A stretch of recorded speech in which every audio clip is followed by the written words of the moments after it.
Hello，今日咧就買咗一啲類似豬扒嘅肉咯，豬柳應該係。咁咧原來咧你喺街市度買豬肉咧，任何唔同嘅部分咧都唔同嘅價錢嘅。嗱，咁呢隻咧就有抵食又好食嘅。咁我咧會有啲係切成一片片好似豬扒仔咁樣啦，一半咧就愛嚟切條嘅，咁啊醃咗佢先咯，係啦。呢隻咧你估呢度幾多錢？呢度40蚊啊！平時你買40蚊瘦肉咧得好少㗎咋，所以有陣時我都會買呢個部分咧嚟炒下菜啊，愛嚟做豬扒啊、豬柳仔啊咁樣咯。咁啊洗乾淨佢先，係啦。嗱，你可以切到咁樣一片片咧嚟醃咗佢先嘅。咁我一半係愛嚟做豬柳，咁可以咁樣切咯，弄翻佢條紋切，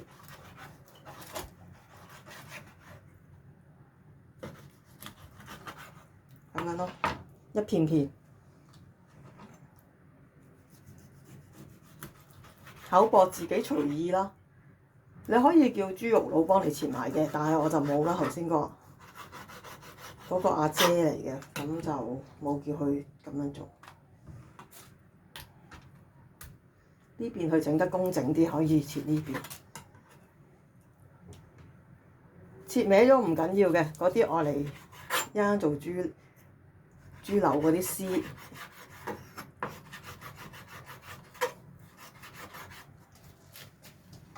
如果把刀咧唔理咧，你可以咁樣反轉個咁樣磨咧，把刀就會利翻噶啦。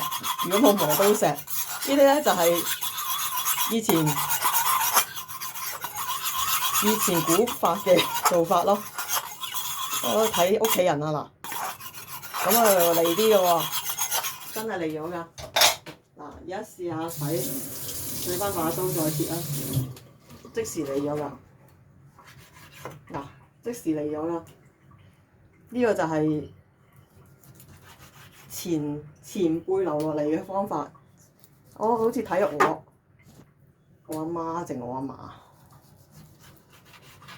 嗱咁樣咯。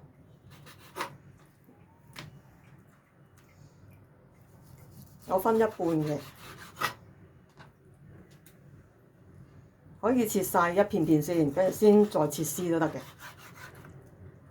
而家即刻利咗好多把刀，所以冇磨刀石咧，你就可以用呢個方法。任何一啲瓷器，即係呢啲碗碟咧，都可以咁樣整。背面碗都得嘅，碗都得㗎吓，咁樣磨。嗱，打斜磨就得㗎，呢個把刀就會利㗎咯。跟住再洗翻把刀，咁就好利㗎啦。冇磨刀石嘅做法就係咁。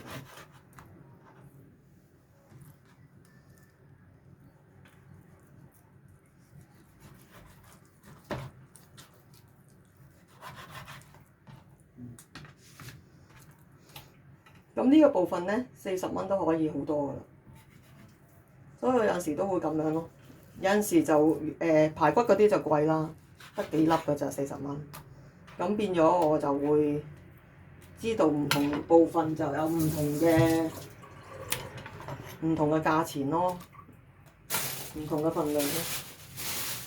咁好啦，我而家咧就將佢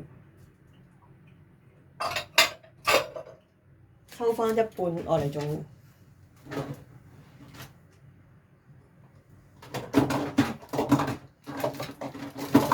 抽翻一半我嚟做呢個豬柳條啦。今晚我嚟炒菜。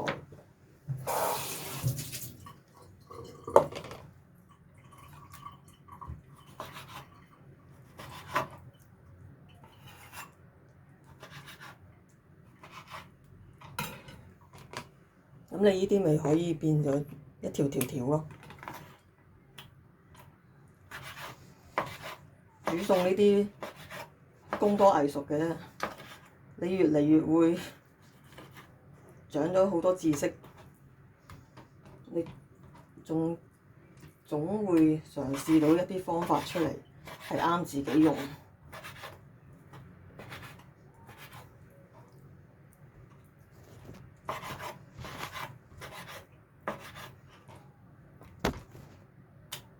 呢啲參差不齊嗰啲咪自己去調教咯。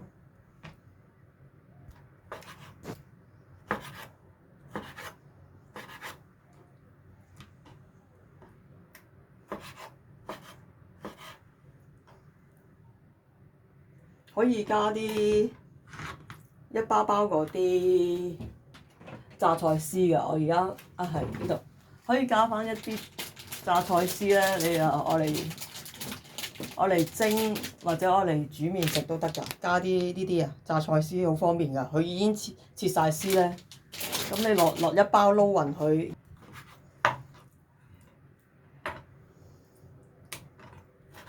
份量適隨轉變啦，咁你自己想整多啲咪整多啲，買得餸多就會知道邊啲抵邊啲唔抵咯。咁我而家呢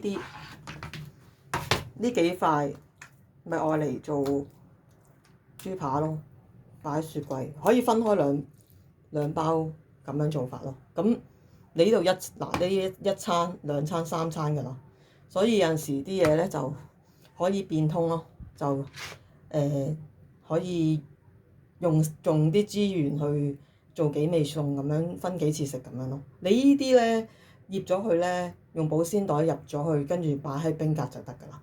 咁我一陣間醃埋再講。呢度就醃好晒啦，咁就係咁啦。咁買呢個部分就平啲嘅，咁係咯，又可以分幾餐咁樣食啦。如果人少嘅話，如果人多你咪分一餐咯，係啦。咁就可以咁樣2個整法咯。咁你呢度炒菜啊，或者係加呢個頭先講過嗰個咩啊？頭先講過嗰個榨菜啊，係啊，嗰個榨菜可以加落去咯。蒸又得，炒又得，咁呢個就好似豬扒咁樣咯。咁就係分享係咁多啦，希望幫到大家，拜拜。